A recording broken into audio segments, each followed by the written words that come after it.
በኢትዮጵያ ማህበረሰብ ዘንድ ሰኔና ሰኞ መግጠማቸው እንደ መጥፎ ዕድል የጥፋት ምልክትም ተደርጎ የመወሰድ ልማድ ለዘመናት ሲነገርም ቆይቷል። በታሪክ ሂደት ውስጥም ሰኔና ሰኞ የገጠሙባቸው በርካታ ዓመታትም ተመዝግበዋል።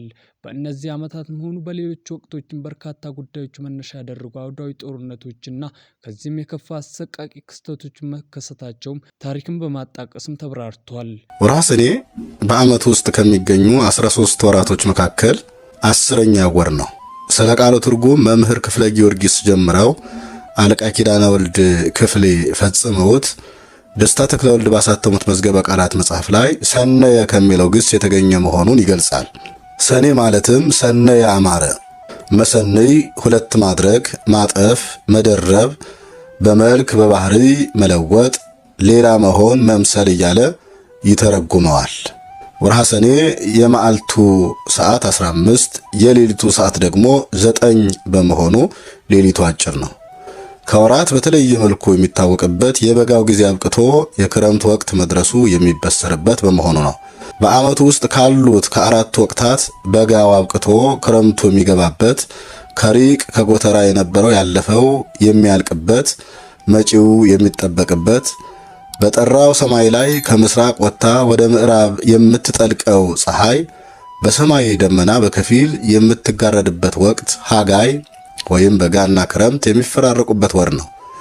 ነገር ግን ክስተቶቹ በቀጥታ ሰኔ ወር ከሰኞ ከመግጠሙ ጋር ሳይሆን ልክ እንደ ሌሎቹ ቀናት የገጠሙ ተራ ክስተቶች መሆናቸውም ተነግረዋል። የሰኔና የሰኞ ክስተቶች መፈጠርም የሰዎች ውሳኔና ተፈጥሮ መስተጋብር ውጤቶች እንጂ ቀናትን ተከትለው የሚመጡ ባለመሆናቸውም ማህበረሰቡ ከሰኔና ከሰኞ ጋር ተያይዘው የሚነገሩት ልማዳዊ ፍርሃቶችን አስቀርቶ ይህ አባባል ምንም አይነት ሳይንሳዊ ድጋፍም ሆነ ሳይንሳዊ ማስረጃ የሌለው መሆኑን የተለያዩ ባለሙያዎችም አስረድተዋል። ነቢየ እግዚአብሔር ቅዱስ ዳዊት አንተ የምድርን ዳርቻ ሁሉ ሰራ፣ በጋንም ክረምትንም አንተ አደረክ በማለት እንደገለጸው ክረምትና በጋን የሚያፈራርቅ የእግዚአብሔርን ድንቅ ሥራ በእምነት መነጽር ተመልክተን የምናደንቅበት ወቅት ነው። መዝሙር 73 ቁጥር 17። ወርሃ ሰኔ ወርሃ ዘር፣ ወርሃ ማይ፣ ወርሃ ደመና ይባላል። አርሶና ዘርቶ አርሞና ኮትኩቶ አጭዶ በጎተራው ለመክተት የሚያልመው ገበሬ ሰኔና ሰኞ በልማዳዊ አነጋገር በ7 ዓመት አንዴ ብቻ የሚፈጠር መገጣጠም ነው። በቀመር ትምህርት ግን በዘመነ ዮሐንስ ምክንያት በ5 እና በ6 ዓመታት ይመላለሳል። በሀገራችን ብዙ ሰው ነገሮች ድንገት ሲደራረብበት የሐዘኔታ አግራሞቱን ለመግለጽ ወይ ሰኔና ሰኞ ይላል። ነገሩም እየዋለ ሲያድር ወደ ምልኪነት ወይም ባዕድ አምልኮ እየተቀየረ በመሄዱ በተለይ በገጠሩ የሀገራችን አካባቢ ሰኔና ሰኞ ሲገናኙ ሰኔ ሰኞ ሲብት መፍራቱ አለ። ልክ በሰንበት ላይ ደብረ ዘይት እንደሚከብደው ሁሉ በተቃራኒው ደግሞ የሰኔና ሰኞ መግጠም በትክክልም የፈጣሪ ማስጠንቀቂያ ነው የሚሉም አሉ። በተለይም ለቀመር መምህርና ልጆቻችን ሰኔና ሰኞ አይገጥምም የሚለው የቆየ አባቶቻችን አባባል ዘንድሮም 2018 ዓ.ም በአይናችንም አይተነዋል። በ1979 ዓ.ም ዘመነ ማቴዎስ ሰኔና ሰኞ ሲገጥም ሀገሪቱ ከባድ ፈተና ውስጥም ነበረች። የ1977 ታላቁ ድርቅም መዘዝና በወቅቱ የነበረው የዝናብ እጥረትም ተከስቶ ነበር። ዘንድሮስ ምን ይከሰት ይሆን? በ1977ቱም ታላቁ ድርቅ ተከስቶ ነበር። በ1984 ዓ.ም ዘመነ ማርቆስ በዚህ ወቅትም ይህ ዓመት የሽግግር ወቅት ቀውስ እንደነበረ የታሪክ መዛግብቶችም በጥልቀት ያውሱናል።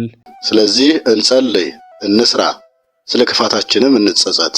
ከዚህ በኋላ ሰኔና ሰኞ የሚገናኙት ከ6 ዓመት በኋላ በ2024 መሆኑ ነው። እስከዚያው ደግሞ የዚያ ሰው ይበለን። ዋናው ነገር ግን ሰኔና ሰኞ ታሪካዊ ዳራውን ሳንዘነጋ ደስ የሚል ቀን ማድረግ እንችላለን ይገባለን። ምክንያቱም ሰኔና ሰኞ ስርወ ቃላቸው የወጡበት ግስ ተመሳሳይና ጥሩ መሆኑን ማየት እንችላለን። የሁለቱም መሰረታቸው ሰነየ አማረ የሚል ነውና በዚያውም ላይ ከሰራን የማናተርፍበት ከጸለይን ጸጋውን የማናገኝበት ምንም ምክንያት የለም። ችግሩ ከግጥምጥሞሹ ሳይሆን ከያዝነው ስብዕናና ጎዳና ላይ ነው።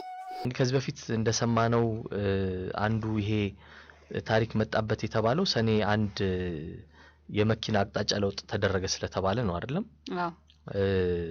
አሁን በምንነዳው አይነት ሳይሆን የመኪና አቅጣጫ የሚነዳበት በተቃራኒው ነበር። ልክ በኬንያ በእንግሊዝ እንደዛ እንዳለው ማለት ነው። ከዛ በኋላ ነው ያ ለውጥ የተደረገው። ይሄ እንደዚህ አይነት ለውጥ እኛ ሀገር እንግዲህ ያኔ ሲለወጥ አላውቅም ምን አይነት ቅድመ ሁኔታዎች እንደተደረጉ፣ ግን ብዙ ሀገራት ቀይረዋል። እንደዚህ በግራ ይጠቀሙ የነበሩ ወደ ቀኝ እንደዚህ የቀያየሩ ሀገራት አሉ። አንዷ ለምሳሌ ስዊድን ነች። ስዊድን እኛ ከቀየርን ከ3 አመታት በኋላ ከ4 አመታት በኋላ ነው የቀየረችው እና ዴገን ኤች ይባላል ወይም ኤች ዴይ ይሉታል እነሱ። ይሄ ወደ በቀኝ አቅጣጫ የትራፊክ ለውጥ የሚል ትርጉም ያለው ቃል ነው እና ከመቀየሩ በፊት ለአመታት ነው በጣም ብዙ የተሰራበት። ብዙ ሙዚቃዎች ተጽፈው ሰዎች ግንዛቤ እንዲኖራቸው በቃ ወደዛ እየሄድን ነው ልንቀይር ነው አቅጣጫ የሚሉበት ማለት ነው። እንግዲህ ያኔ በስዊድን 500,000 አካባቢ መኪኖች እንደነበሩ ይነገራል። የዛሬ 58 አመት ኢትዮጵያ ውስጥ ስንት መኪና እንዳለ መገመት ይቻላል። ምክንያቱም አሁን እንኳን ያሉት መኪኖች 1 ሚሊዮን ገደማ ናቸው አጠቃላይ ሀገሩ ላይ ያለው። ስለዚህ ምን ያህል እንግዲህ ብዙ እንደነበረ መገመት ይቻላል። እና ሲቀየር ደግሞ ይሄ አውቶቡስ ማቆሚያው አይቀር የትራፊክ ምልክቶቹ በጣም ብዙ ነገር ነው መቀየር የነበረበት። እንደውም ሰዎች ስዊድናውያን ከዛ በፊት 4 አመት በፊት ድምጽ ተሰጥቶ 83% አንፈልግም ብለው ነበር። በቃ በዚሁን ቀጥል ብለው ነበር። ግን ሌሎቹ ዙሪያ ያሉት ሀገሮች ስለቀየሩ እንደዛ ስለማይጠቀሙ ብዙ ችግር ፈጥሯል መኪኖቹ ላይ። ስለዚህ ያሆነ ሆኖ ግን በኋላ መንግስት ውሳኔ ወስኖ እንደዛ እንዲቀየር ተደረገ። በጣም ትልቅ ዘመቻ እስካሁን ስዊድናውያን የማይረሱት ዘመቻ ነው ይባላል። በጣም ብዙ ፖስተር ብዙ ፍላየር በቃ ለይን ሰዎችን ለማስተማር እንዲዘጋጁበት ማለት ነው። ከዛ በኋላም የተቀየረ ቀን ብዙ አደጋ አልተፈጠረም። ተዘጋጅቶላ ሰው ወደ እንደውም በመጀመሪያዎቹ ሳምንታት መጀመሪያዎቹ ቀናት የነበሩት አደጋዎች ከዛ በፊት ከነበሩት በኖርማሉ ጊዜ ከነበሩት ያነሰ ነው የሆነው። ጭራሽ አደጋው ብዙ ለውጥ አልተፈጠረም። ግን ያው ግራ ያጋባል አይደለም? እውነት ነው እንዴ? ወደ ግራ መኪና በዚህ በኩል ይመጣል ብለሽ ሲጠብቂ ግን የሚመጣው በተቃራኒ አቅጣጫ ሲሆን ብዙ አደጋ ይፈጥራል።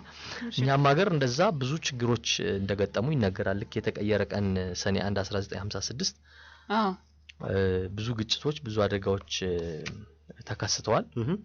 ከዛ በፊት የተነሱ ፎቶግራፎች በተቃራኒው አቅጣጫ የሚኬድባቸው ማየት እንችላለን አሉ ለታሪክ የተቀመጡ። እሺ እንግዲህ ያመጣው ይሆናል ተብሎ ይታመናል። ሰኔና ሰኞ ገጠመ የተባለው ከዛ በኋላ ከ1956 በኋላ ሰኔና ሰኞ ሲገጥም አሁን ለ8ኛ ጊዜ ነው። ብዙ ጊዜ አይገጥምም ማለት ነው። አንድ ጊዜ 6 አመት ቀጥሎ 5 አመት ቀጥሎ 6 አመት ይልና ቀጥሎ 11 አመት እየዘለለ ነው ሰኔና ሰኞ ካሌንደራችን ላይ የሚመጣው። ስለዚህ ከዚህ በኋላ ገና 6 አመት እንጠብቃለን እንደው ይሆን የሚፈሩ ካሉ ማለት ነው። ከዛ በኋላ ደግሞ ገና ደግሞ 11 አመት ደግሞ ይኖራል እና ካሌንደሩ ላይ ሳይውም አሁን መጥፎ ነገር እንደዚህ ይሆናል እንደዚህ ይባላል። ግን አመቶቹ ላይ ሆነ አገሪቱ በጣም ብዙ ፈተና የገጠማት ጊዜ እንደዚህ አለ አይደለም በአገራችን። ሳይው ሰኔና ሰኞ የገጠሙባቸው አመታት ላይ ብዙም ያን ያህል የተለየ ነገር አልገጠመም። የሚገርም ነው። ምሳሌ 1962 1973 1979 የገጠሙት 1984 ከዛ 1990 2001 2007 2012